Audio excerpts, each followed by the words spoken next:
श्री शिवाय नमस्तुभ्यम। आप सभी का दिन शुभ और मंगलमय हो और भगवान भोलेनाथ की कृपा आप सभी भक्त जनों पर सदा बनी रहे। आज सुनिए शिव महापुराण का अध्याय 3। इस अध्याय में भगवान शिव के पंचाक्षर मंत्र का विवेचन, उसके जप की विधि और महिमा का वर्णन है। जब ऋषि गणों ने महामुनि सूत जी से कहा कि आप हमारे लिए षडलिंग स्वरूप प्रणव का महात्म्य और शिव भक्त के पूजन की विधि बताइए, तब सूत जी ने कहा, हे महर्षियों, आप लोग तपस्या के धनी हैं। भगवान शिव की कृपा से ही मैं इस विषय का वर्णन करता हूँ। प्र नाम से प्रकृति से उत्पन्न संसार रूपी महासागर का प्रणव इसे पार करने के लिए दूसरी नाव है। इसलिए विद्वान इस ओमकार को प्रणव की संज्ञा देते हैं। ओमकार अपने जप करने वाले साधकों से कहता है, प्रपंच न नहीं है, वह तुम लोगों के लिए। अतः इस भाव को लेकर भी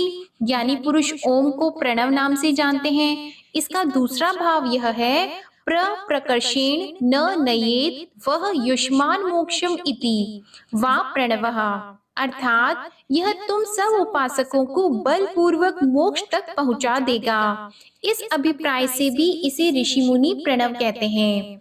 अपना जप करने वाले योगियों की तथा अपने मंत्र की पूजा करने वाले उपासक के समस्त कर्मों का नाश करके यह दिव्य नूतन ज्ञान देता है, इसलिए भी इसका नाम प्रणव है। उन माया रहित महेश्वर को ही नव अर्थात नूतन कहते हैं। वे परमात्मा प्रकृष्ट रूप से नव अर्थात शुद्ध रूप से हैं, इसलिए प्रणव कहलाते हैं। प्रणव साधक को नव अर्थात नवीन शिव स्वरूप कर देता है, इसलिए भी विद्वान पुरुष उसे प्रणव कहते हैं। प्रणव के दो भेद बताए गए हैं, स्थूल और सूक्ष्म।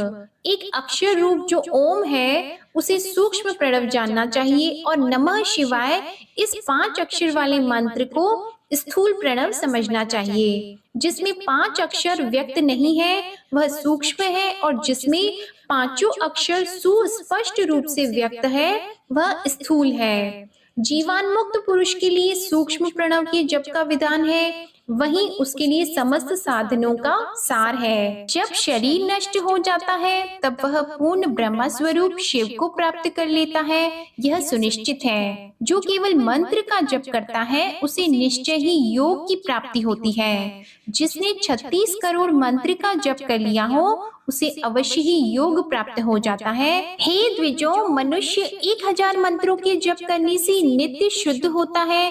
इसके अनंतर अपनी सिद्धि के लिए जप किया जाता है। इस तरह 108 करोड़ प्रणव का जप करके उत्कृष्ट बोध को प्राप्त हुआ पुरुष शुद्ध योग प्राप्त कर लेता है। शुद्ध योग से युक्त होने पर वह जीवन मुक्त हो जाता है, इसमें कोई संशय नहीं। सदा प्रणव का जप और प्रणव रूपी शिव का ध्यान करते करते समाधि में स्थित हुआ महायोगी पुरुष साक्षात शिव ही है, इसमें भी कोई संशय नहीं। जो धन आदि वैभव से पूजा सामग्री का संचय करके हाथ आदि अंगों से नमस्कार आदि क्रिया करते हुए इष्ट देव की पूजा में लग्न रहता है वह क्रिया योगी कहलाता है। पूजा में संलग्न रहकर जो परिमित भोजन करता हुआ बाह्य इंद्रियों को जीतकर वश में किए रहता है और मन को भी वश में करके परद्रोह आदि से दूर रहता है वह तपो योगी कहलाता है। इन सभी सद्गुणों से युक्त होकर जो सदा शुद्ध भाव से रहता है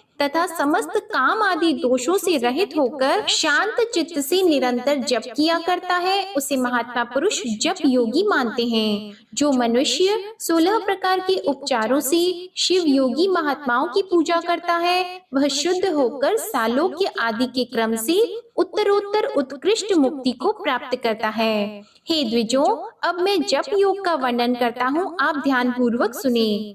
तपस्या करने वाले के लिए जप का उपदेश किया गया है, क्योंकि वह जप करते करते अपने आप को सर्वथा शुद्ध निष्पाप कर लेता है। हे ब्राह्मणों, पहले नमः पद हो, उसके बाद चतुर्थी विभक्ति में शिव शब्द हो तो पंच तत्वात्मक नमः शिवाय मंत्र होता है। इसे शिव पंचाक्षर कहते हैं। यह स्थूल प्रणव रूप है। इस पंचाक्षर के जप से ही मनुष्य संपूर्ण सिद्धियों को प्राप्त करता है। पंचाक्षर मंत्र के आदि में ओमकार लगाकर ही सदा उसका जप करना चाहिए। साधक को चाहिए कि वह 5 लाख जप करने के पश्चात भगवान शिव की प्रसन्नता के लिए महाअभिषेक एवं नैवेद्य निवेदन करके शिव भक्तों का पूजन करे। शिव भक्त की पूजा से भगवान शिव बहुत प्रसन्न होते हैं। शिव और उनके भक्त में कोई भेद नहीं है, वह साक्षात शिव स्वरूप ही है। शिव स्वरूप मंत्र को धारण करके वह शिव ही हो जाता है। शिव भक्त का शरीर शिव रूप ही है, अतः उसकी सेवा में तत्पर रहना चाहिए। जो शिव के भक्त हैं वे लोक और वेद की सारी क्रियाओं को जानते हैं। जो क्रमशः जितना जितना शिव मंत्र का जप करता है उसके शरीर को उतना ही शिव का सामीप्य प्राप्त होता है, इसमें कोई संशय नहीं। शिव भक्त स्त्री का रूप देवी पार्वती का ही स्वरूप है। वह जितना मंत्र जपती है उसे उतना ही देवी का सानिध्य प्राप्त होता जाता है। बुद्धिमान व्यक्ति को शिव का पूजन करना चाहिए, इससे वह साक्षात मंत्र रूप हो जाता है। साधक स्वयं शिव स्वरूप होकर पराशक्ति का पूजन करे। शक्ति, वेर, मूर्ति तथा लिंग का चित्र बनाकर अथवा मिट्टी आदि से इनकी आकृति का निर्माण करके प्राण प्रतिष्ठा पूर्वक निष्कपट भाव से इनका पूजन करे। शिवलिंग को शिव मानकर अपने को शक्ति रूप समझकर शक्ति लिंग को देवी और अपने को शिव रूप समझकर शिवलिंग को नाद रूप तथा शिव को बिंदु रूप मानकर परस्पर सटे हुए शक्ति लिंग और शिवलिंग के प्रति उप प्रधान और प्रधान की भावना रखते हुए जो शिव और शक्ति का पूजन करता है वह मूल रूपी भावना करने के कारण शिव रूप ही है। शिव भक्त शिव मंत्र रूप होने के कारण शिव के ही स्वरूप हैं। जो 16 उपचारों से उनकी पूजा करता है उसे अभीष्ट वस्तु की प्राप्ति होती है। जो शिवलिंगोपासक शिव भक्त को सेवा आदि करके उसे आनंद प्रदान करता है उस विद्वान पर भगवान शिव बड़े प्रसन्न होते हैं। 5, 10 या 100 पत्नीक शिव भक्तों को बुलाकर भोजन आदि के द्वारा पत्नी सहित उनका सदैव समादर करे। धन में, देह में और मंत्र में शिव भावना रखते हुए उन्हें शिव और शक्ति का स्वरूप जानकर निष्कपट भाव से उनकी पूजा करे।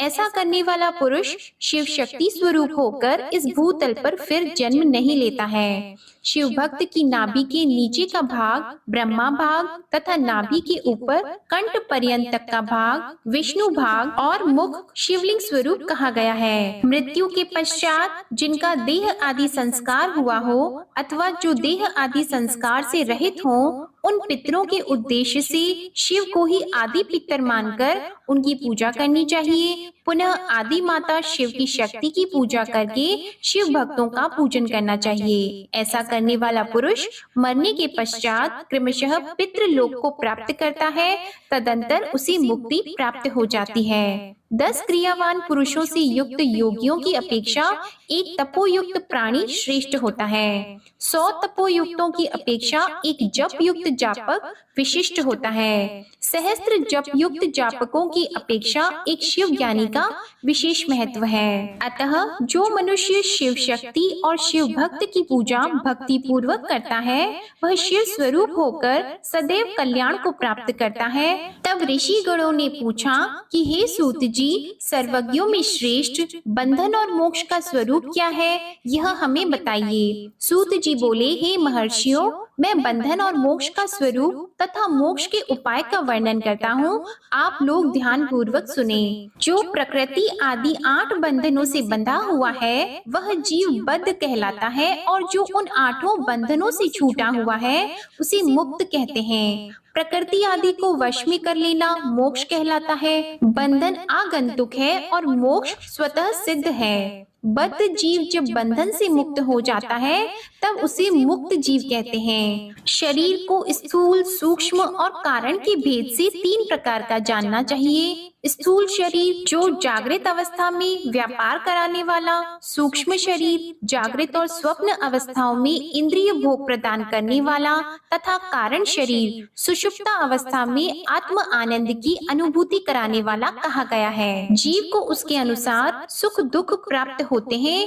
वह अपने पुण्य कर्मों के फल स्वरूप सुख और पाप कर्मों के फल स्वरूप दुख प्राप्त करता है। अतः कर्म पाश से बंधा हुआ जीव अपनी त्रिविध शरीर से होने वाले शुभाशुभ कर्मों द्वारा सदा चक्र की भांति बार बार घुमाया जाता है। इस चक्रवत भ्रमण की निवृत्ति के लिए चक्रकर्ता का स्तवन एवं आराधना करनी चाहिए। प्रकृति आदि जो 8 पाश बताए गए हैं उनका समुदाय ही महाचक्र है और जो प्रकृति से परे है वे परमात्मा शिव हैं। भगवान महेश्वर ही प्रकृति आदि महावक्र के कर्ता हैं क्योंकि वे प्रकृति से परे हैं। जिस प्रकार बकायन नामक वृक्ष का थाला जल को पीता और उगलता है, उसी प्रकार शिव प्रकृति आदि को अपने वश में करके उस पर शासन करते हैं। उन्होंने सबको वश में कर लिया, इसलिए ये शिव कहे गए हैं। शिव ही सर्वज्ञ, परिपूर्ण और निष्प्रह है। सर्व तृप्ति, अनादि बोध, स्वतंत्रता, नित्य, अलुप्त, शक्ति आदि से युक्त होना और अपने भीतर अनंत शक्तियों को धारण करना, महेश्वर के इन 6 प्रकार के मानसिक ऐश्वर्य को केवल वेद जानता है। अतः भगवान शिव के अनुग्रह से ही प्रकृति आदि 8 तत्व वश में होते हैं।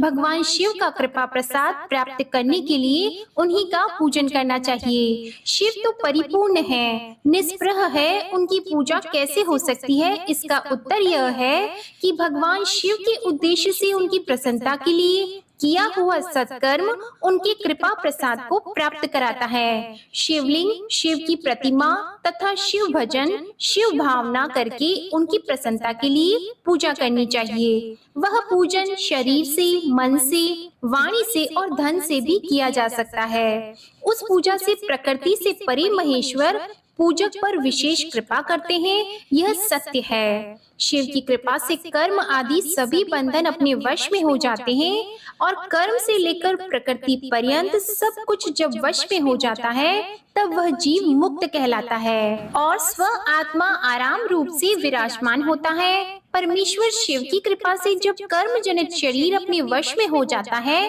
तब भगवान शिव के लोक में निवास प्राप्त होता है। इसी को सालोक्य मुक्ति कहते हैं। जब तन्मात्राएं वश में हो जाती हैं तब जीव जगदम्बा सहित शिव का सामीप्य प्राप्त कर लेता है। यह सामीप्य मुक्ति है। उसके आयुध आदि और क्रिया आदि सब कुछ भगवान शिव के समान हो जाते हैं। भगवान का महाप्रसाद प्राप्त होने पर बुद्धि भी वश में हो जाती है। बुद्धि प्रकृति का कार्य है, उसका वश में होना सामीप्य मुक्ति कही गई है। पुनः भगवान का महान अनुग्रह प्राप्त होने पर प्रकृति वश में हो जाती है। उस समय भगवान शिव का मानसिक ऐश्वर्य बिना यत्न के ही प्राप्त हो जाएगा।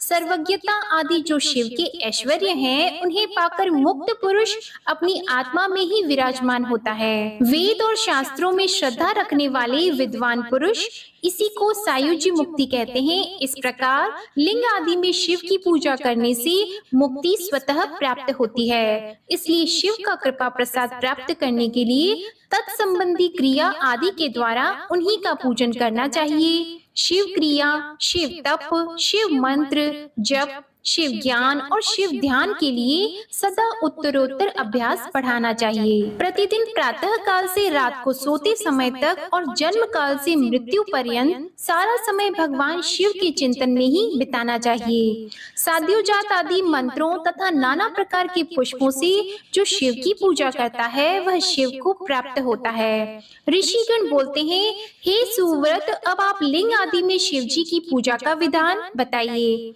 तब सूत जी बोले, हे द्विजों, मैं लिंगों के क्रम का यथावत वर्णन कर रहा हूँ, आप लोग सुनिए।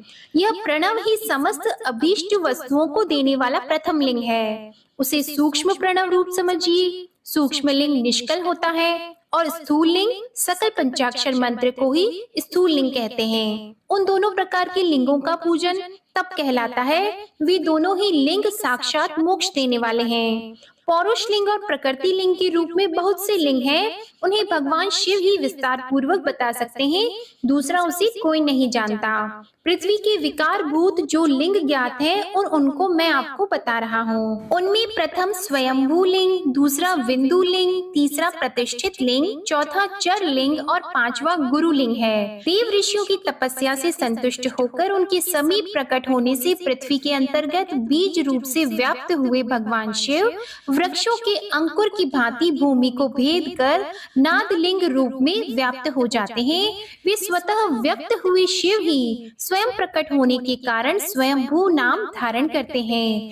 ज्ञानी जन उन्हें स्वयंभू लिंग के रूप में जानते हैं। उस स्वयंभू लिंग की पूजा से उपासक का ज्ञान स्वयं ही बढ़ने लगता है। सोने चांदी आदि के पत्र पर, भूमि पर अथवा वेदी पर अपने हाथ से लिखित जो शुद्ध प्रणव मंत्र रूप लिंग है, उसमें तथा यंत्र लिंग का आलेखन करके उसमें भगवान शिव की प्रतिष्ठा और आह्वान करें। ऐसा बिंदु नादमय लिंग स्थावर और जंगम दोनों ही प्रकार का होता है। इसमें शिव का दर्शन भावनामय ही है, इसमें संदेह नहीं।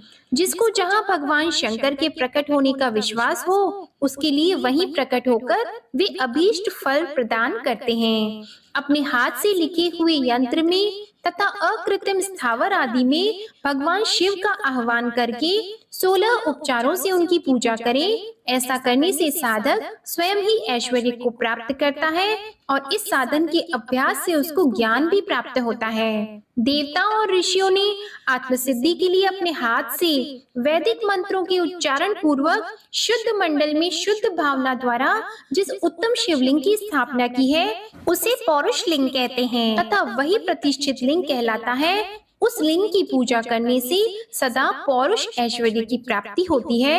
महान ब्राह्मणों और महाधनी राजाओं द्वारा किसी शिल्पीय शिवलिंग का निर्माण कराकर मंत्र पूर्वक जिस लिंगी स्थापना तथा प्रतिष्ठा की गई हो, वह प्राकृत लिंग है। यह शिवलिंग प्राकृत ऐश्वर्य भोग को देने वाला होता है। जो शक्तिशाली और नित्य होता है उस पौरुष लिंग कहते हैं, और जो दुर्बल तथा अनित्य होता है वह प्राकृत लिंग कहलाता है। प्रवृत्ति मार्ग में चलने वाला पुरुष सुपात्र गुरु के सहयोग से ही समस्त पूजा कर्म संपन्न करे।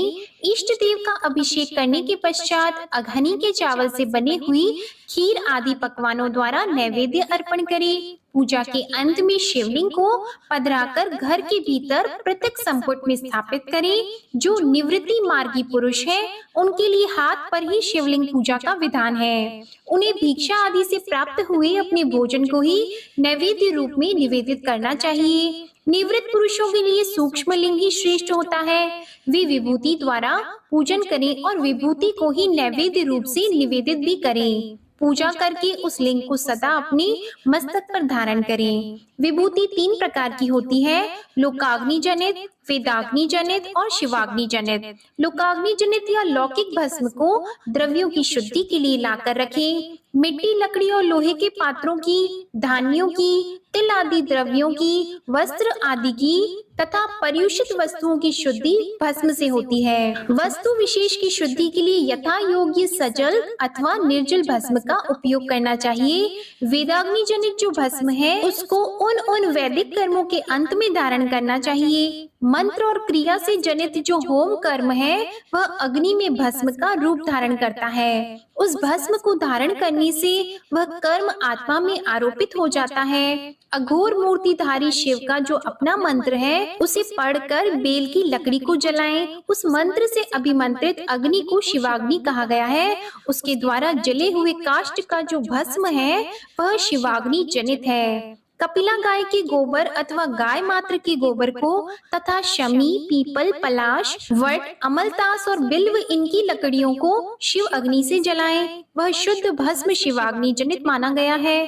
अथवा कुश की अग्नि में शिव मंत्र के उच्चारण पूर्वक काष्ठ को जलाएं। फिर उस भस्म को कपड़े से अच्छी तरह छानकर नए घड़े में भरकर रख दें। उसे समय समय पर अपनी कांति या शोभा की वृद्धि के लिए धारण करें। ऐसा करने वाला पुरुष सम्मानित एवं पूजित होता है। शिव ने अपने शरीर में अपने लिए रत्न स्वरूप भस्म को इस प्रकार स्थापित किया है कि आकाश के सार तत्व से केश, वायु के सार तत्व से मुख, अग्नि के सार तत्व से हृदय, जल के सार तत्व से कटी भाग और पृथ्वी के सार तत्व से घुटने को धारण किया है। इसी तरह उनके सारे अंग विभिन्न वस्तुओं के सार रूप हैं। महेश्वर ने अपने ललाट के मध्य में तिलक रूप से जो त्रिपुंड धारण किया है वह ब्रह्मा, विष्णु और रुद्र का सार तत्व है। वे इन सब वस्तुओं को जगत के अभ्युदय का हेतु मानते हैं। इन भगवान शिव ने ही प्रपंच के सार सर्वस्व को अपने वश में किया है, अतः इन्हें अपने वश में करने वाला दूसरा कोई नहीं है, इसलिए वे शिव कहे जाते हैं। जैसे समस्त मृगों का हिंसक मृगु सिंह कहलाता है और उसकी हिंसा करने वाला दूसरा कोई मृग नहीं है, अतएव उसे सिंह कहा गया है। शकार का अर्थ है नित्य सुख और आनंद, इकार को पुरुष और वकार को अमृत स्वरूपा शक्ति कहा गया है। इन सबका सम्मिलित रूप ही शिव कहलाता है। अतः इस रूप में भगवान शिव को अपनी आत्मा मानकर उनकी पूजा करनी चाहिए। साधक पहले अपने अंगों में भस्म लगाए, फिर ललाट में उत्तम त्रिपुंड धारण करें। पूजा काल में सजल भस्म का उपयोग होता है और द्रव्य शुद्धि के लिए निर्जल भस्म का।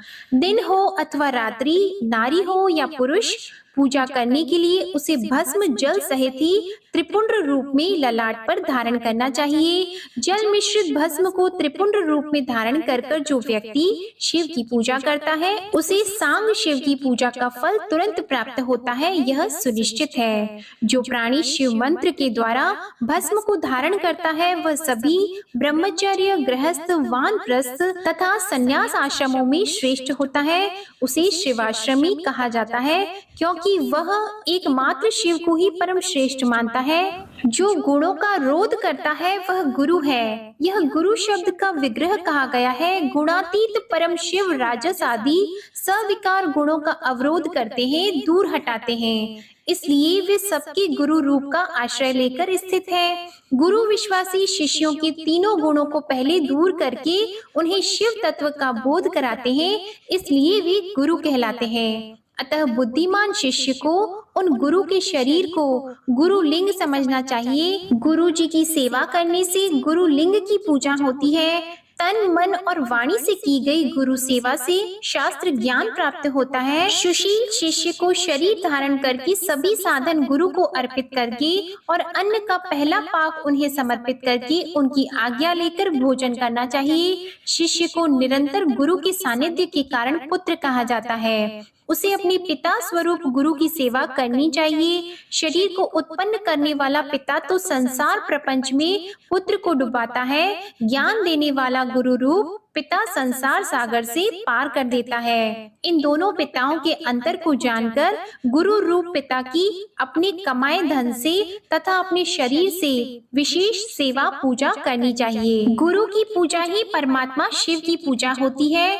गुरु के उपयोग से बचा हुआ सारा पदार्थ आत्म शुद्धि करने वाला होता है। गुरु से भी विशेष ज्ञानवान पुरुष मिल जाए तो उसे भी यत्न पूर्वक गुरु बना लेना चाहिए। अज्ञान रूपी बंधन से जीव मात्र के लिए साध्य पुरुषार्थ है। अतः जो विशेष ज्ञानवान है वही जीव को उस बंधन से छुड़ा सकता है। कर्म की सांगोपांग पूर्ति के लिए पहले विघ्न शांति करनी चाहिए। निर्विघ्नता पूर्वक तथा सांग संपन्न हुआ कार्य ही सफल होता है। इसलिए सभी कर्मों के प्रारंभ में बुद्धिमान व्यक्ति को विघ्न विनाशक गणपति का पूजन करना चाहिए। सभी बाधाओं को दूर करने के लिए विद्वान व्यक्ति को सभी देवताओं की पूजा करनी चाहिए। हे विद्वानों, प्रदक्षिणा और नमस्कार शिव को अति प्रिय है, ऐसा जानना चाहिए। भगवान शिव की प्रदक्षिणा, नमस्कार और षोडश उपचार पूजन अत्यंत फलदायी होता है। ऐसा कोई पाप इस पृथ्वी पर नहीं है जो शिव प्रदक्षिणा से नष्ट न हो सके।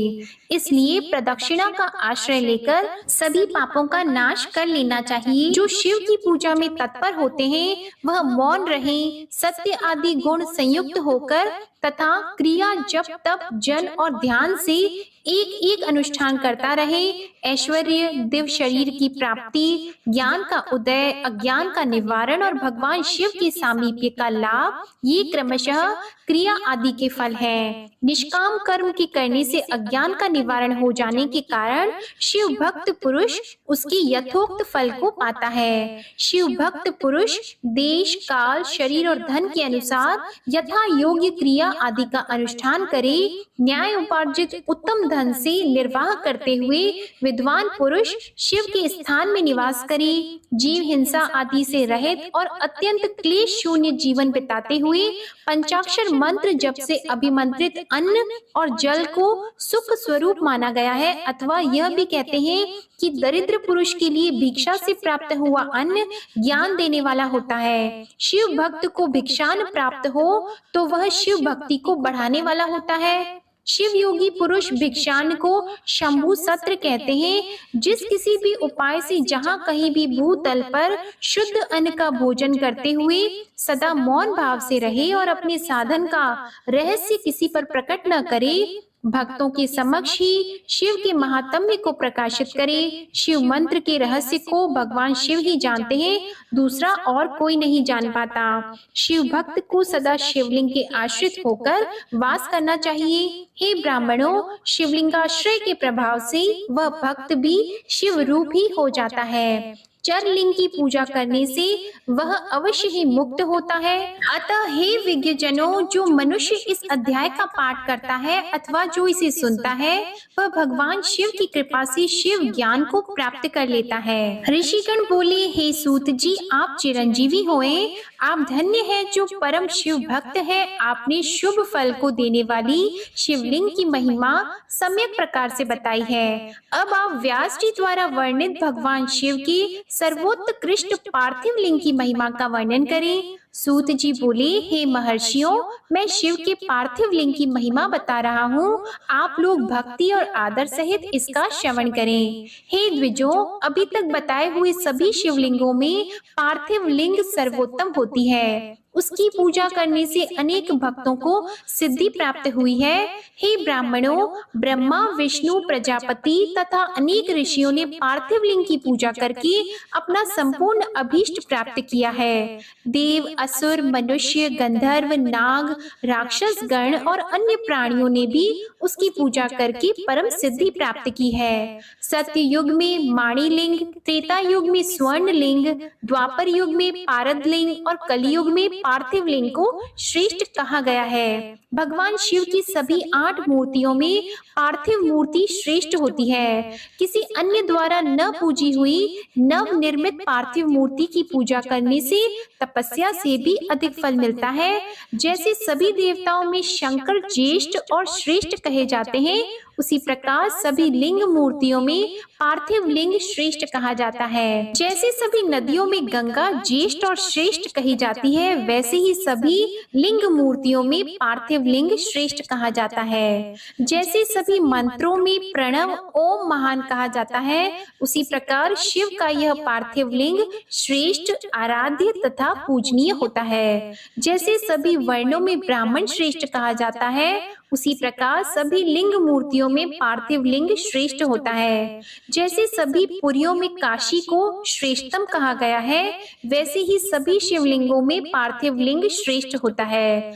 जैसे सभी व्रतों में शिवरात्रि का व्रत सर्वोपरि है, उसी प्रकार सभी शिवलिंगों में पार्थिव लिंग सर्वश्रेष्ठ होता है। जैसे सभी देवियों में शैवी शक्ति प्रधान मानी जाती है, उसी प्रकार सभी शिवलिंगों में पार्थिव लिंग प्रधान माना जाता है। जो पार्थिव लिंग का निर्माण करने के बाद किसी अन्य देवता की पूजा करता है, उसकी वह पूजा तथा स्नान दान आदि की क्रियाएं व्यर्थ हो जाती है।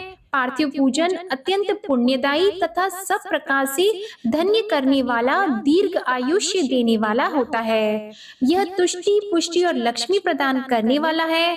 अतः श्रेष्ठ साधकों को पूजन अवश्य करना चाहिए। उपलब्ध उपचारों से भक्ति श्रद्धा पूर्वक पार्थिव लिंग का पूजन करना चाहिए। यह सभी कामनाओं की सिद्धि देने वाला है। जो सुंदर वेदी सहित पार्थिव लिंग का निर्माण करके उसकी पूजा करता है, वह इस लोक में धन धान्य से संपन्न होकर अंत में रुद्र लोक को प्राप्त करता है। जो पार्थिव लिंग का निर्माण करके बिल्व पत्रों से 11 वर्ष तक उसका त्रिकाल पूजन करता है, उसके पुण्य फल को सुनिए। वह अपने इसी शरीर से रुद्र लोक में प्रतिष्ठा प्राप्त करता है। उसके दर्शन और स्पर्श से मनुष्यों के सभी पाप नष्ट होते हैं। यह जीवन मुक्त ज्ञानी और शिव स्वरूप है, इसमें संशय नहीं। उसके दर्शन मात्र से भोग और मोक्ष की प्राप्ति होती है। जो पार्थिव शिवलिंग का निर्माण करके जीवन पर्यंत नित्य उसका पूजन करता है, वह शिव लोक प्राप्त करता है। वह असंख्य वर्षों तक भगवान शिव के सानिध्य में शिव लोक में वास करता है और कोई कामना शेष रहने पर वह भारतवर्ष में सम्राट बनता है। जो निष्काम भाव से नित्य उत्तम पार्थिव शिवलिंग का पूजन करता है, वह सदा के लिए शिवलोक में वास करता है और शिव सायुज्य को प्राप्त करता है। किसी भी विधि से सुंदर पार्थिव लिंग का निर्माण करना चाहिए, किंतु उसमें पंचसूत्र विधान नहीं करना चाहिए। खंडित लिंग का निर्माण करने वाला पूजा का फल नहीं प्राप्त करता, इसलिए लिंग को खंडित नहीं बनाना चाहिए, उसे अखंड रूप में बनाना चाहिए। मणिलिंग, स्वर्ण लिंग, पारद लिंग, स्फटिक लिंग, पुष्पराग लिंग और पार्थिव लिंग को अखंड ही बनाना चाहिए। अखंड लिंग चर लिंग होता है और 2 खंड वाला अचर लिंग कहा गया है। इस प्रकार चर और अचर लिंग का यह खंड अखंड विधान कहा गया है। स्थावर लिंग में वेदिका भगवती महाविद्या का रूप है और लिंग भगवान महेश्वर का स्वरूप है। इसलिए स्थावर लिंगों में वेदिका युक्त द्विखंड लिंग ही श्रेष्ठ माना गया है। द्विखंड स्थावर लिंग का विधान पूर्वक निर्माण करना चाहिए और शिव सिद्धांत के जानने वालों ने अखंड लिंग को जंगम लिंग माना है। अज्ञानतावश ही कुछ लोग चर लिंग को 2 खंडों में बना लेते हैं, लेकिन शास्त्रों को जानने वाले सिद्धांत मर्मज्ञ मुनिजन ऐसा नहीं करते।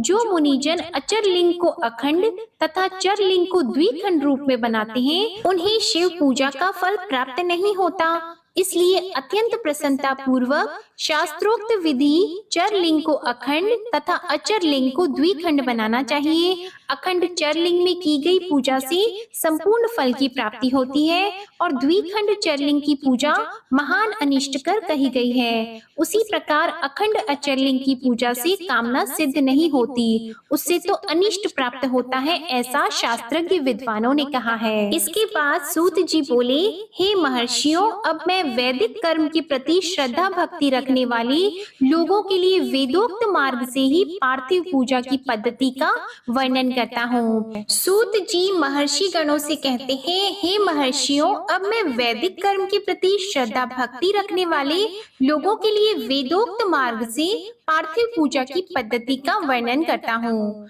यह पूजा भोग और मोक्ष दोनों को देने वाली है। अनेक सूत्रों में बताई हुई विधि के अनुसार स्नान और संध्योपासना करके पहले ब्रह्मा यज्ञ करें, तत्पश्चात देवताओं, ऋषियों, सनकादि मनुष्यों और पितरों का तर्पण करें। मनुष्यों को चाहिए कि वे अपनी रुचि के अनुसार संपूर्ण नित्य कर्म को पूर्ण करके शिव स्मरण पूर्वक भस्म तथा रुद्राक्ष धारण करें। इसके बाद संपूर्ण मनोवांछित फल की सिद्धि के लिए ऊंची भक्ति भावना के साथ उत्तम पार्थिव लिंग को वेदोक्त विधि से भली भांति पूजन करें।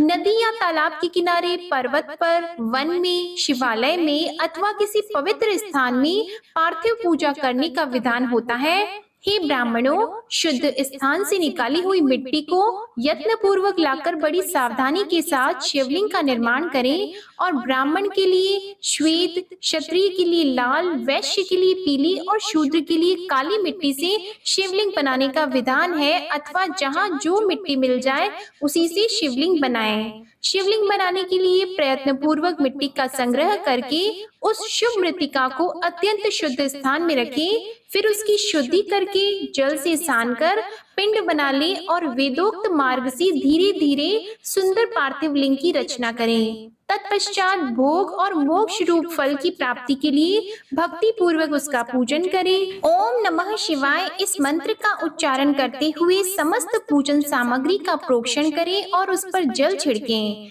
इसके बाद भूर्सी इत्यादि मंत्र से क्षेत्र की सिद्धि करें। इसके बाद विद्वान पुरुष पंचाक्षर मंत्र से अथवा गुरु के द्वारा दिए हुए अन्य किसी शिव संबंधी मंत्र से 16 उपचारों द्वारा विधिवत पूजन करे अथवा भवाय भवनाशाय महादेवाय धीमहि उग्राय उग्रनाशाय शर्वाय शशि मौली ने इस मंत्र द्वारा विद्वान उपासक भगवान शंकर की पूजा करी। वह भ्रम छोड़कर उत्तम भक्ति से शिव की आराधना करे, क्योंकि भगवान शिव भक्ति से ही मनोवांछित फल देते हैं। हे ब्राह्मणों, यह जो वैदिक विधि से पूजन का क्रम बताया है, इसका पूर्ण रूप से आदर करता हुआ मैं पूजा की एक दूसरी विधि भी बता रहा हूँ, जो उत्तम होने के साथ ही सर्वसाधारण के लिए भी उपयोगी है। हे मुनिवरों, पार्थिव लिंग की पूजा भगवान शिव के नामों से बताई गई है। वह पूजा संपूर्ण अभीष्टों को देने वाली है। मैं उसे बताता हूँ। हर, महेश्वर, शंभु, शूलपाणी, पिनाकदृक, शिव, पशुपति और महादेव, ये शिव के 8 नाम कहे गए हैं। इनमें से प्रथम नाम के द्वारा अर्थात ओम हराय नमः का उच्चारण करके पार्थिव लिंग बनाने के लिए मिट्टी लाएं। दूसरे नाम अर्थात ओम महेश्वराय नमः का उच्चारण करके लिंग का निर्माण करें। फिर ओम शंभवे नमः बोलकर उस पार्थिव लिंग की प्रतिष्ठा करें। तत्पश्चात ओम शूलपाणिये नमः कहकर उस पार्थिव लिंग में भगवान शिव का आह्वान करें। ओम पिनाकभूषे नमः कहकर उस शिवलिंग को नहलाएं। ओम शिवाय नमः बोलकर उसकी पूजा करें। फिर ओम पशुपतिये नमः कहकर क्षमा और प्रार्थना करें और अंत में ओम महादेवाय नमः कहकर आराध्य देव का विसर्जन कर दें। इस प्रकार प्रत्येक नाम के आदि में ओमकार और अंत में चतुर्थी विभक्ति के साथ नमः पद लगाकर बड़े आनंद और भक्ति भाव से पूजन संबंधी सारे कार्य करने चाहिए। षडाक्षर मंत्र से अंगन्यास और करन्यास की विधि भली भांति संपन्न करके आप भगवान शिव का ध्यान करें। कैलाश पर्वत पर एक सुंदर सिंहासन के मध्य भाग में विराजमान सनंद आदि भक्तों से पूजित, भक्तों के दुख रूप दावानल को नष्ट कर देने वाले अप्रमेय उमा के साथ समासीन एवं विश्व के भूषण स्वरूप भगवान शिव का चिंतन करना चाहिए। भगवान महेश्वर का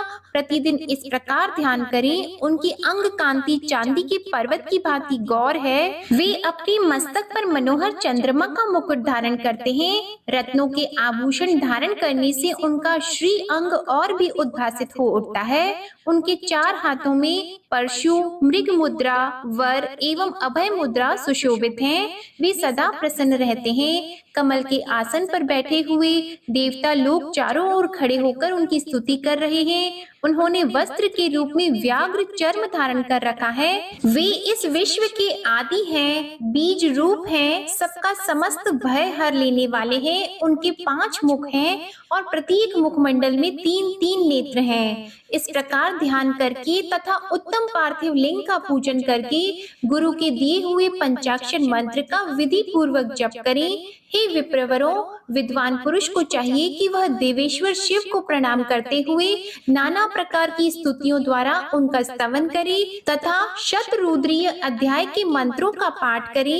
इसके पश्चात अंजलि में अक्षत और फूल लेकर उत्तम भक्ति भाव से इन मंत्रों को पढ़ते हुए और प्रेम और प्रसन्नता के साथ भगवान शिव से इस प्रकार प्रार्थना करें कि सबको सुख देने वाले हे कृपा निधान, हे भूतनाथ, हे शिव, मैं आपका हूँ। आपके गुणों में ही मेरे प्राण बसते हैं, अथवा आपके गुण ही मेरे प्राण, मेरे जीवन सर्वस्व हैं। मेरा चित्त सदा आपके ही चिंतन में लगा हुआ है। यह जानकर मुझ पर प्रसन्न होइए और कृपा कीजिए। हे शंकर, मैंने अनजान में अथवा जानबूझकर यदि कभी आपका जप और पूजन आदि किया हो तो आपकी कृपा से वह सफल हो जाए।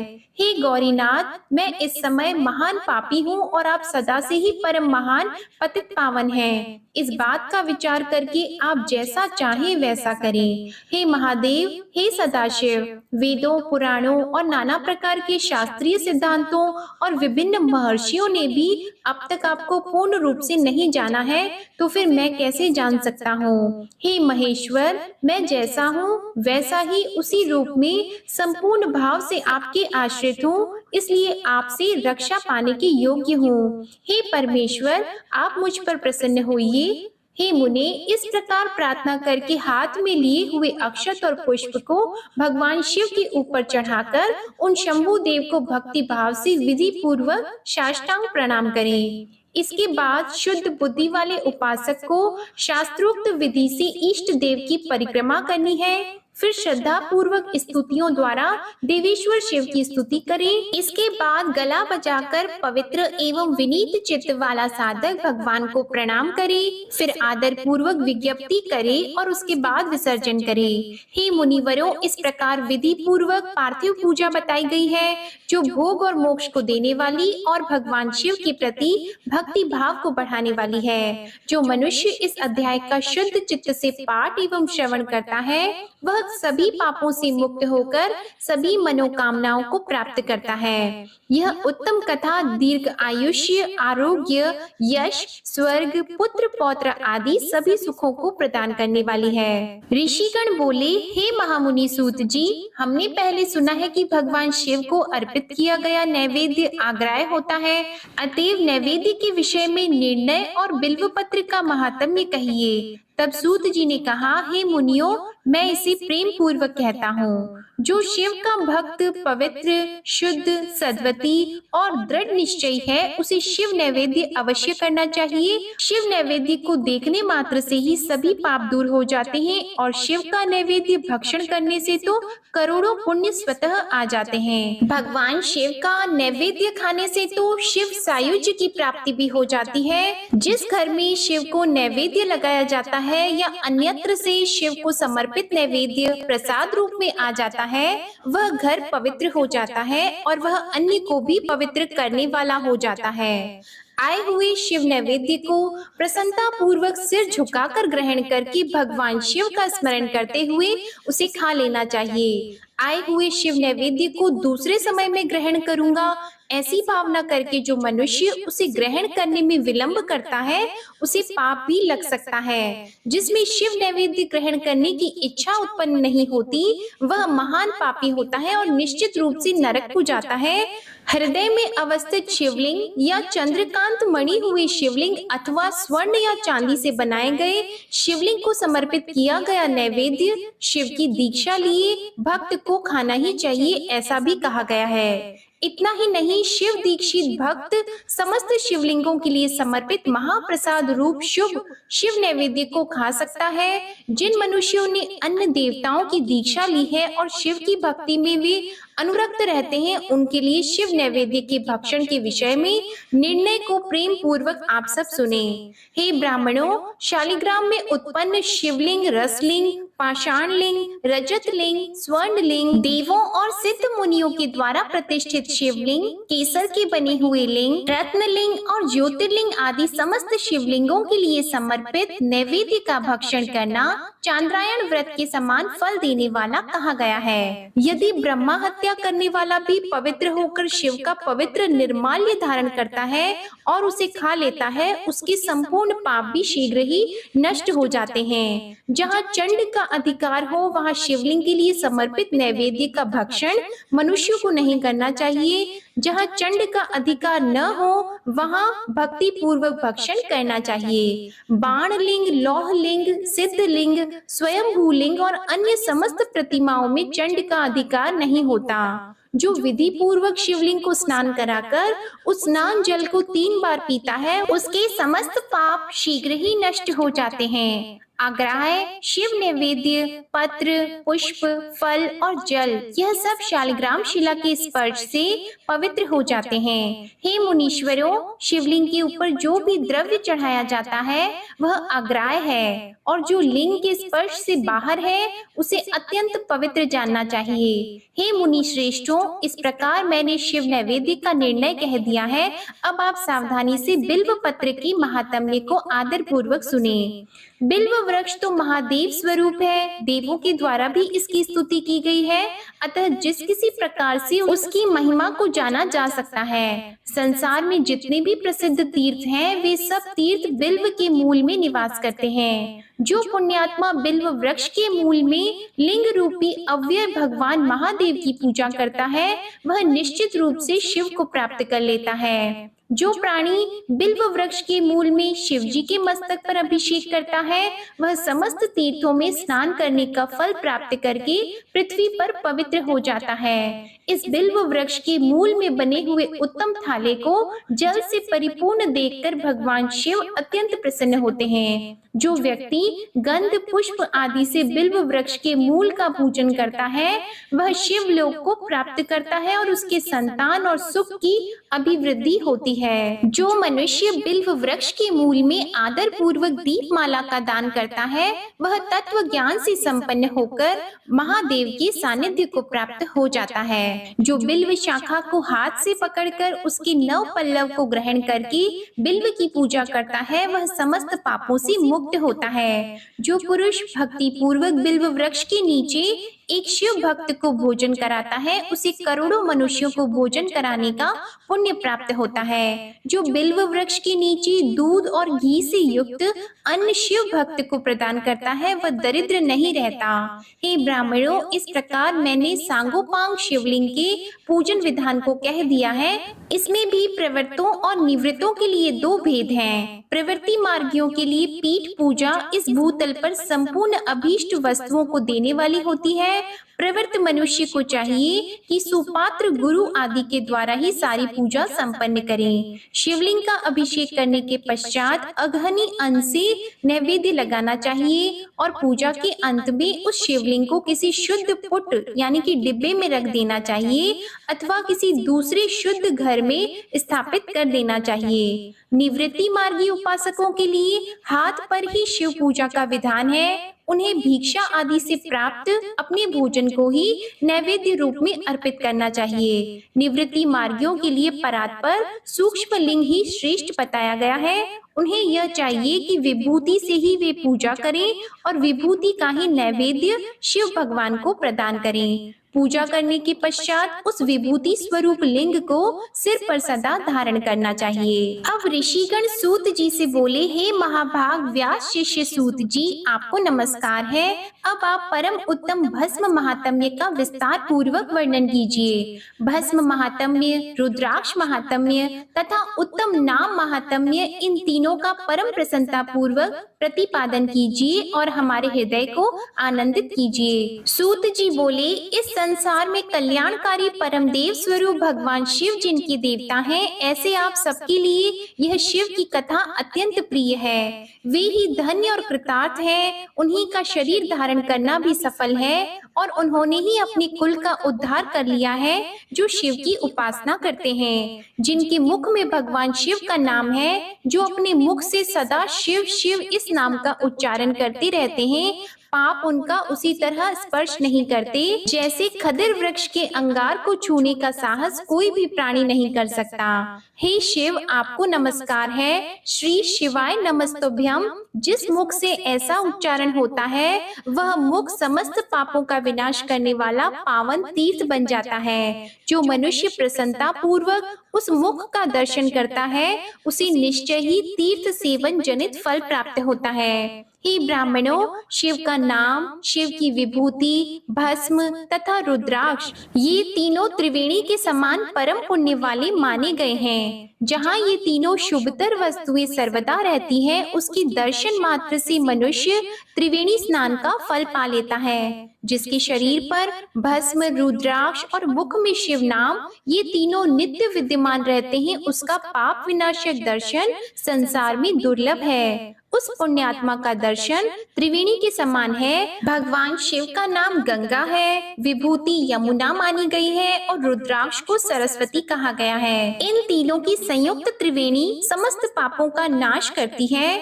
बहुत पहले की बात है, हितकारी ब्रह्मा ने जिसके शरीर में उक्त ये तीनों त्रिपुंड्रक, रुद्राक्ष और शिव नाम संयुक्त रूप से विद्यमान थे, उनके फल को तुला के पलड़े में एक ओर रखकर त्रिवेणी में स्नान करने से उत्पन्न फल को दूसरी ओर के पलड़े में रखा और जब तुलना की तो दोनों बराबर ही उतरे। अतएव विद्वानों को चाहिए कि इन तीनों को सदा अपने शरीर पर धारण करें। उसी दिन से ब्रह्मा, विष्णु आदि देव भी दर्शन मात्र से पापों को नष्ट कर देने वाले इन तीनों रुद्राक्ष, विभूति और शिव नाम को धारण करने लगे। ऋषिगण बोले, हे सुव्रत, भस्म, रुद्राक्ष और शिव नाम इन तीनों को धारण करने से इस प्रकार उत्पन्न होने वाले फल का वर्णन तो आपने कह दिया, किंतु अब आप विशेष रूप से उनके महात्म्य का वर्णन करें। तब सूत जी बोले, ज्ञानियों में श्रेष्ठ, हे महाप्राज्ञ, हे शिव भक्त ऋषियों और विप्रों, आप सब सद्भक्ति तथा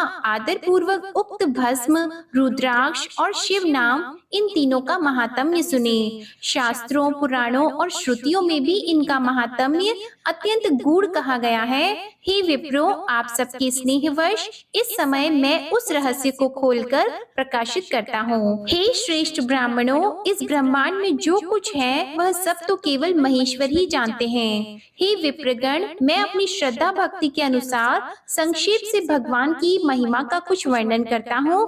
आप सब लोग उसे प्रेम पूर्वक सुने। यह नाम महात्म्य समस्त पापों को हर लेने वाला सर्वोत्तम साधन है। शिव इस नाम रूपी दावानल से महान पातकी रूपी पर्वत अनायास ही भस्म हो जाता है। यह सत्य है, सत्य है, इसमें कोई संशय नहीं। हे शौनक, पाप मूलक जो नाना प्रकार के दुख हैं, वे एकमात्र शिव नाम भगवान के नाम से ही नष्ट होने वाले हैं। दूसरे साधनों से संपूर्ण यत्न करने पर भी पूर्णतया नष्ट नहीं होते हैं। जो मनुष्य इस भूतल पर सदा भगवान शिव के नामों के जप में ही लगा हुआ है, वह वेदों का ज्ञाता है, वह पुण्यात्मा है, वह धन्यवाद का पात्र है और वह विद्वान माना गया है। हे मुनि, जिनका शिव नाम जप में विश्वास है, उनके द्वारा आचरित नाना प्रकार के धर्म तत्काल फल देने के लिए उत्सुक हो जाते हैं। हे महर्षि, भगवान शिव के नाम से जितने नष्ट होते हैं, उतने पाप मनुष्य इस भूतल पर कर ही नहीं सकता। हे मुनि, ब्रह्मा हत्या जैसे पापों की समस्त अपरिमित राशियां शिव नाम लेने से ही शीघ्र नष्ट होती हैं। समुद्र को पार करते हैं, उनके जन्म मरण रूप संसार के मूलभूत वे सारे पाप निश्चय ही नष्ट होते हैं। जिन महात्माओं के मन में शिव नाम के प्रति बड़ी भारी भक्ति है, ऐसे लोगों की सहसा और सर्वथा मुक्ति होती है। हे मुनीश्वरों, जिसने अनेक जन्मों तक तपस्या की है, उसी की शिव नाम के प्रति भक्ति होती है, जो समस्त पापों का नाश करने वाली है। जिसके मन में भगवान शिव के नाम के प्रति कभी खंडित न होने वाली असाधारण भक्ति प्रकट हुई है, उसी के लिए मोक्ष सुलभ है। यह मेरा मत है। जो अनेक पाप करके भी भगवान शिव के नाम जप में आदर पूर्वक लग गया है, वह समस्त पापों से मुक्त हो ही जाता है, इसमें कोई संशय नहीं। हे शौनक जी, जिसके अंग नित्य भस्म लगाने से पवित्र हो गए हैं तथा जो शिव नाम जप का आदर करने लगा है, वह घोर संसार सागर को भी पार कर लेता है। ब्राह्मणों को धन हरण और अनेक ब्राह्मणों की हत्या करके भी जो आदर पूर्वक शिव के नाम का जप करता है, वह पापों से लिप्त नहीं होता। हे मुनिवरों, पूर्व काल में महापापी राजा इंद्रद्युम्न ने शिव नाम के प्रभाव से ही उत्तम सद्गति प्राप्त की थी। इसी तरह कोई ब्राह्मणी युवती भी जो बहुत पाप कर चुकी थी, वह शिव नाम के प्रभाव से ही उत्तम गति को प्राप्त हुई थी। हे द्विजवरों, इस प्रकार मैंने आप लोगों से भगवान के नाम के उत्तम महात्म्य का वर्णन किया। अब आप लोग भस्म का महात्म्य सुने, जो समस्त पावन वस्तुओं को भी पवित्र करने वाला है। अब सूत जी बोले, हे महर्षियों, भस्म संपूर्ण मंगलों को देने वाला और उत्तम है। उसके दो भेद होते हैं, मैं उन भेदों का वर्णन करता हूँ, आप इसे सावधान होकर सुनिए। एक को महाभस्म कहते हैं और दूसरे को स्वल्प भस्म। महाभस्म के भी अनेक भेद हैं। वह 3 प्रकार का होता है, श्रौत, स्मार्त और लौकिक। स्वल्प भस्म के भी बहुत से भेदों का वर्णन है। श्रौत और स्मार्त भस्म को केवल द्विजों के ही उपयोग में आने के योग्य कहा गया है। तीसरा जो लौकिक भस्म है, वह अन्य लोगों के भी उपयोग में आ सकता है। श्रेष्ठ महर्षियों ने यह बताया है कि द्विजों को वैदिक मंत्र के उच्चारण पूर्वक भस्म धारण करना चाहिए। दूसरे लोगों के लिए बिना मंत्र के ही केवल धारण करने का विधान होता है। जले हुए गोबर से उत्पन्न होने वाले भस्म को आग्नेय कहते हैं। अग्निहोत्र से उत्पन्न हुए भस्म का भी मनीषी पुरुषों को संग्रह करना चाहिए। अन्य यज्ञ से प्रकट हुई भस्म भी त्रिपुंड धारण के काम में आ सकता है। महर्षि जाबाली ने सभी वर्णों और आश्रमों के लिए मंत्र से या बिना मंत्र के भी आदर पूर्वक भस्म से त्रिपुंड लगाने की आवश्यकता बताई है। समस्त अंगों में सजल भस्म को मलना अथवा विभिन्न अंगों में तिरछा त्रिपुंड लगाना, इन कार्यों को मोक्षार्थी पुरुष प्रमाद से भी न छोड़ें, ऐसा श्रुति का आदेश है। भगवान शिव और विष्णु ने भी तिर्यक त्रिपुंड धारण किया है और अन्य देवियों सहित भगवती उमा और लक्ष्मी देवी ने भी वाणी द्वारा इसकी प्रशंसा की है। ब्राह्मणों, क्षत्रियों, वैश्यों और शूद्रों, वर्ण संकरों तथा जाति भ्रष्ट पुरुषों ने भी त्रिपुंड के रूप में भस्म को धारण किया है। जो लोग श्रद्धा पूर्वक शरीर में भस्म का लेप तथा त्रिपुंड धारण करने का आचरण नहीं करते हैं, उनमें वर्णाश्रम समन्वित सदाचार की कमी है। और जो मनुष्य तीनों संध्या कालों में श्वेत भस्म के द्वारा त्रिपुंड धारण करता है, वह समस्त पापों से मुक्त होकर शिव सानिध्य का आनंद भोगता है। जो व्यक्ति श्वेत भस्म से अपने मस्तक पर त्रिपुंड धारण करता है, वह अनादि भूत लोकों को प्राप्त करके अमर हो जाता है। बिना भस्म स्नान किए षडाक्षर ओम नमः शिवाय मंत्र का जप नहीं करना चाहिए। विधि पूर्वक भस्म से त्रिपुंड धारण करके ही इसका जप किया जाता है। बिना त्रिपुंड धारण किए हुए जो ब्राह्मण स्नान, ध्यान, दान और जप आदि अनुष्ठान कर्म करता है, वह न तो स्नान है, न ध्यान है, न दान है और न जप आदि अन्य अनुष्ठित कर्म है। वानप्रस्थ, कन्या और दीक्षा रहित मनुष्यों को मध्याह्न के पूर्व ही जल से युक्त त्रिपुंड धारण करना चाहिए, किंतु मध्याह्न के पश्चात जल रहित भस्म से त्रिपुंड धारण करना उचित है। इस प्रकार श्रद्धा पूर्वक दृढ़ निश्चय वाला जो व्यक्ति नित्य त्रिपुंड धारण करता है, उसे ही शिव भक्त जानना चाहिए। उसी को भुक्ति और मुक्ति भी प्राप्त होती है। इसके पश्चात सूत जी ने कहा, हे मुनिवरों, ललाट आदि सभी निर्दिष्ट स्थानों में जो भस्म से 3 तिरछी रेखाएं बनाई जाती हैं, उन्हीं को विद्वानों ने त्रिपुंड कहा है। भौहों के मध्य भाग से लेकर जहाँ तक बीहा तक अंत है, उतना बड़ा त्रिपुंड ललाट में धारण करना चाहिए। मध्यमा और अनामिका अंगुली से 2 रेखाएं करके बीच में अंगुष्ठ द्वारा प्रतिलोम भाव से की गई रेखा त्रिपुंड कहलाती है। अथवा बीच की 3 उंगलियों से भस्म लेकर यत्न पूर्वक भक्ति भाव से ललाट में त्रिपुंड धारण करें। त्रिपुंड अत्यंत उत्तम तथा भोग और मोक्ष को देने वाला है। सूत जी शौनक जी से कहते हैं, हे महाप्राज्ञ, अब मैं संक्षेप से रुद्राक्ष का महात्म्य कहता हूँ, आप सुनिए। रुद्राक्ष भगवान शिव को बहुत प्रिय है, इसे परम पावन समझना चाहिए। रुद्राक्ष के दर्शन से, स्पर्श से और उस पर जप करने से वह समस्त पापों का अपहरण करने वाला माना गया है। हे मुनि, पूर्व काल में परमात्मा शिव ने समस्त लोगों का उपकार करने के लिए देवी पार्वती के सामने रुद्राक्ष की महिमा का वर्णन किया था। तब शिव जी बोले, हे महेश्वरी, हे शिवे, मैं आपके प्रेमवश भक्तों के हित की कामना से रुद्राक्ष की महिमा का वर्णन करता हूँ। हे महेशानी, पूर्व काल की बात है, मैं मन को संयम में रखकर हजारों दिव्य वर्षों तक घोर तपस्या में लगा था। तब एक दिन सहसा मेरा मन शुद्ध हो उठा। उस समय मैंने लीलावश ही अपने दोनों नेत्र खोले। नेत्र खोलते ही मेरे मनोहर नेत्र पुटों से कुछ जल की बूंदें गिरी। आंसू की उन बूंदों से वह रुद्राक्ष नामक वृक्ष पैदा हो गए। भक्तों पर अनुग्रह करने के लिए वे अश्रु बिंदु स्थावर भाव को प्राप्त हो गए।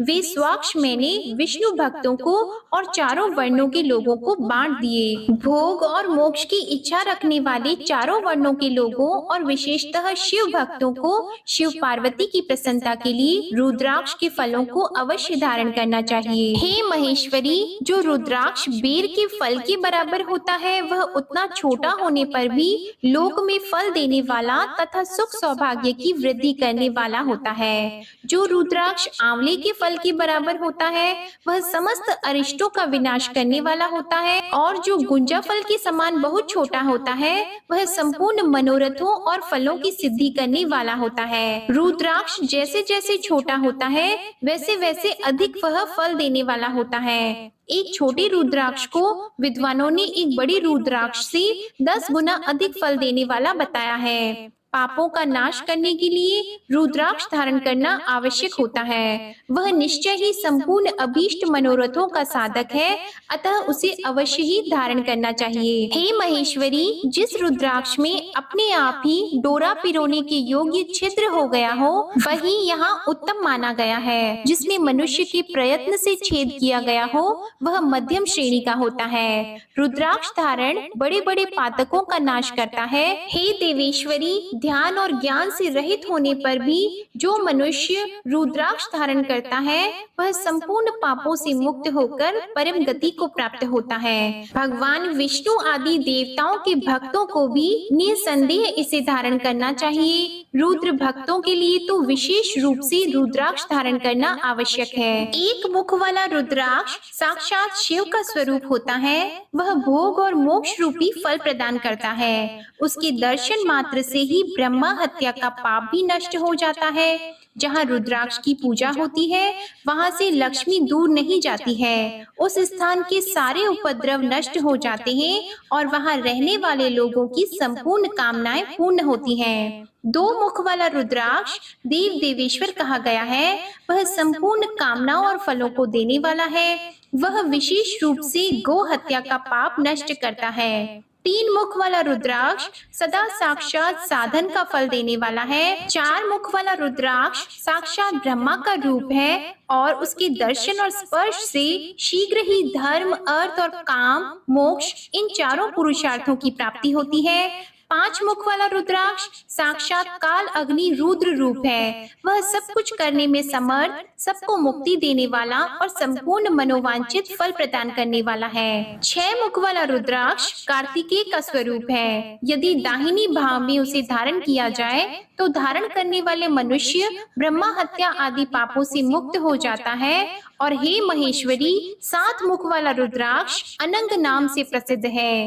हे देवेश्वरी, उसको धारण करने से दरिद्र भी ऐश्वर्यशाली हो जाता है। आठ मुख वाला रुद्राक्ष अष्टमूर्ति भैरव रूप है। उसको धारण करने से मनुष्य पूर्ण आयु होता है और मृत्यु के पश्चात शूलधारी शंकर हो जाता है। नौ मुख वाले रुद्राक्ष को भैरव और कपिल मुनि का प्रतीक माना गया है, अथवा नौ रूप धारण करने वाली महेश्वरी दुर्गा उसकी अधिष्ठात्री देवी मानी गई है। जो मनुष्य भक्ति परायण होकर अपने बाएं हाथ में नव मुख रुद्राक्ष धारण करता है, वह निश्चय ही मेरे समान सर्वेश्वर हो जाता है, इसमें कोई संशय नहीं। हे महेश्वरी, 10 मुख वाला रुद्राक्ष साक्षात भगवान विष्णु का रूप है।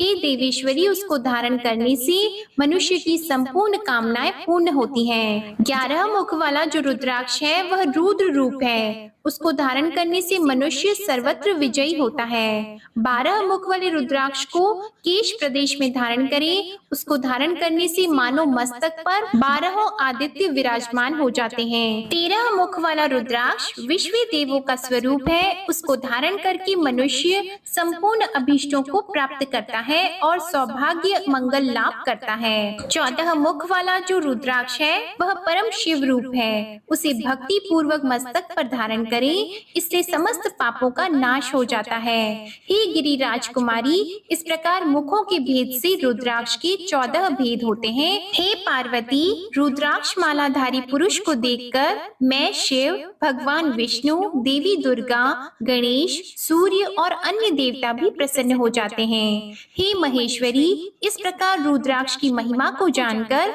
धर्म की वृद्धि के लिए भक्ति पूर्वक उसे विधिवत धारण करना चाहिए। हे मुनीश्वरों, इस प्रकार परमात्मा शिव ने भगवती पार्वती के सामने भुक्ति तथा मुक्ति प्रदान करने वाले भस्म तथा रुद्राक्ष के महात्म्य का वर्णन किया था। भस्म और रुद्राक्ष को धारण करने वाले मनुष्य भगवान शिव को अत्यंत प्रिय है। उसको धारण करने के प्रभाव से ही भुक्ति मुक्ति दोनों प्राप्त होती है, इसमें संदेह नहीं। भस्म और रुद्राक्ष धारण करने वाला मनुष्य शिव भक्त कहा जाता है। भस्म एवं रुद्राक्ष से युक्त होकर जो मनुष्य शिव प्रतिमा के सामने स्थित होकर ओम नमः शिवाय इस पंचाक्षर मंत्र का जप करता है, वह पूर्ण भक्त कहलाता है। बिना भस्म का त्रिपुंड धारण किए और बिना रुद्राक्ष माला लिए जो महादेव की पूजा करता है, उससे पूजित होने पर भी महादेव अभीष्ट फल प्रदान नहीं करते।